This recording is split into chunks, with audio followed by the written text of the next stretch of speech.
और आज था मेरा डॉक्टरल कमेटी मीटिंग और यहाँ मैं पहुँच गई हूँ अपने कॉलेज। और जिनको नहीं पता मैं बता दूँ, ये doctoral committee meeting basically research scholars के लिए किया जाता है जो पीएचडी कर रहे होते हैं, ताकि हर 6-6 महीने पे उनकी प्रोग्रेस की क्या रिपोर्ट है, क्या अपडेट है और वो कुछ कर रहे हैं या नहीं कर रहे हैं, इस पर थोड़ी बहुत उसमें अच्छे फीडबैक मिलते हैं हमें। एक कमेटी मेंबर से 4-5 पैनल के लोग बैठते हैं जिसमें आपके गाइड होते हैं और एक्सटर्नल कमेटी मेंबर होते हैं, आपके एचओडी होते हैं, 1-2 प्रोफेसर्स होते हैं और कई बार स्टूडेंट्स को भी इनवाइट किया जाता है तो वो भी होते हैं। और यहाँ मैं कॉलेज के गार्डन में बैठकर अपने कुछ और स्लाइड्स तैयार कर रही थी और थोड़ी और अपडेट हो रही थी मैं कि मुझे बोलने के लिए काफ़ी ज़्यादा कंटेंट चाहिए था और मैंने ऑलमोस्ट 50 स्लाइड्स बनाए थे।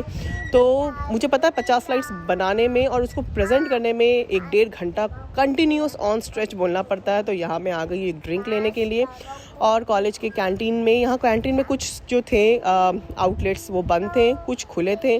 तो जो मेरा फेवरेट आउटलेट था वो बंद था, तो मुझे जो कुछ भी मिला मैंने ले लिया क्योंकि मुझे काफ़ी ज़्यादा बोलना था और सोचा कि क्यों ना थोड़ा अच्छे से अपने आप को प्रिपेयर कर लूँ। और यहाँ पे भी बैठ के मैं थोड़ी बहुत स्लाइड्स देखी और स्लाइड्स देखने के बाद निकल पड़ी हूँ मैं अपने डेस्टिनेशन की तरफ। ये जो आपको दिख रहा है ये हमारा मेस है जहाँ पर आपको खाने मिलते हैं और मैंने आई थिंक अपने पहले वीडियो में भी शेयर किया है कि इतना बड़ा मेस था, खाने के आइटम्स क्या क्या थे। आपको अगर वो सब भी जानना है तो मैं कभी उसकी भी वीडियो बनाऊंगी। और ये मेस के खाने के बाद और थोड़ा बहुत ड्रिंक लेने के बाद फिर मैं यहाँ निकल गई हूँ अपने डेस्टिनेशन, यानी कि जहाँ पर हमारा है। और ये देखिए सेकेंड फ्लोर पर मेरा डीसी का ये होने वाला है मीट। और काफ़ी नर्वसनेस थी, एक्चुअली काफ़ी ज़्यादा नर्वस थी क्योंकि कई बार ऐसा होता है ना कि आपको कुछ डिज़ायर्ड रिज़ल्ट नहीं मिल पाता है और आपको अपने पॉइंट्स जब रखने पड़ते हैं और समझाना पड़ता है। अब पता नहीं वो लोग कन्विंस होंगे नहीं होंगे, आप जिस डायरेक्शन में काम कर रहे हैं वो उनको पसंद आ रहा है या नहीं आ रहा है। तो ऑलमोस्ट ये सारी चीज़ें। और यहाँ पर मैं अपने मैम के केबिन की तरफ बढ़ गई हूँ। ये केबिन है जहाँ पर प्रोफेसर्स बैठते हैं। और ये सब के बाद फिर सोचा कि थोड़ा देख लूँ मैं और क्या करना है क्या नहीं करना है। ये देखिए यहाँ भी बैठकर मैं प्रिपेयर ही कर रही हूँ, मतलब मेरे दिमाग में ही चल रहा है कि मुझे अच्छे से अच्छा बोलना है। और यहाँ पे मैं मैम के कैबिन में आई हूँ और मैम के केबिन में आते के साथ फिंगर्स क्रॉस किया है मैंने। और उसके पहले मैं थोड़ा वॉशरूम भी हुआ ही कि चलो थोड़ा बहुत इजी हो जाऊँ।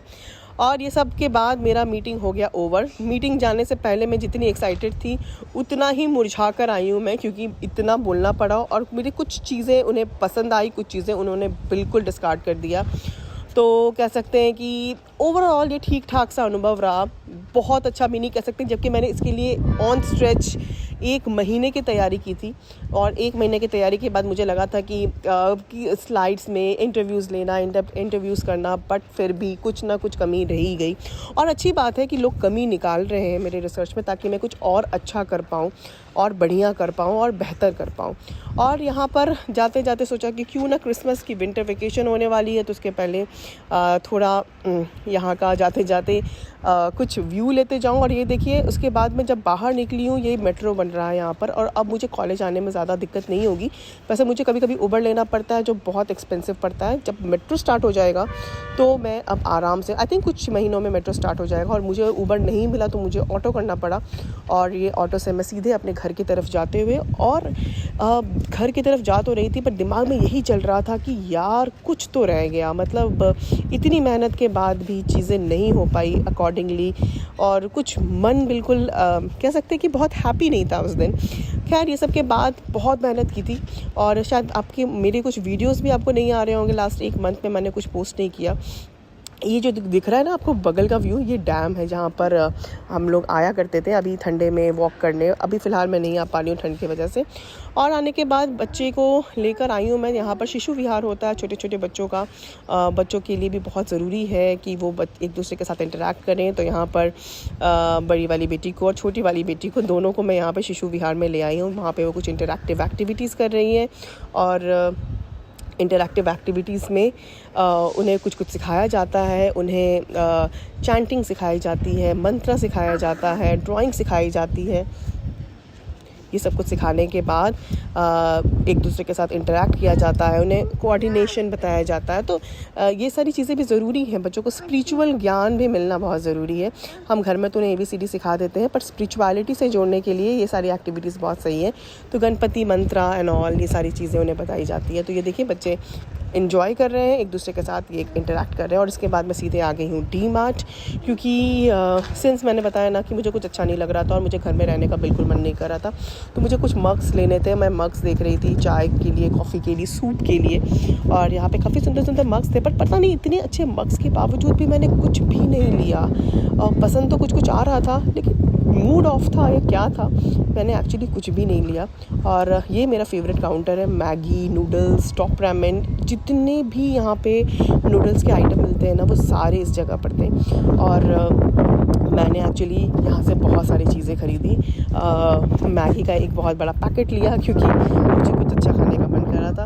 और एक्चुअली शाम में कुछ अच्छा चाहिए होता है, तो ज़रूरी नहीं है कि आप अनहेल्दी रोज़ खाओ, but once in a while चलता है। और ये सब के बाद लेने के बाद फिर हम आ गए हैं यहाँ पर कुछ खाने के लिए। तो मेरे हस्बैंड ने यहाँ पर डोसा ऑर्डर किया अपने लिए, तो कुछ खाने का भी मन कर रहा था। घर में कुछ अच्छा बना नहीं था और कुछ बनाने की इच्छा भी नहीं हो रही थी, तो मैंने कहा चलो खाया जाए कुछ बाहर में। तो यहाँ पर आ गए हम खाने के लिए डोसा।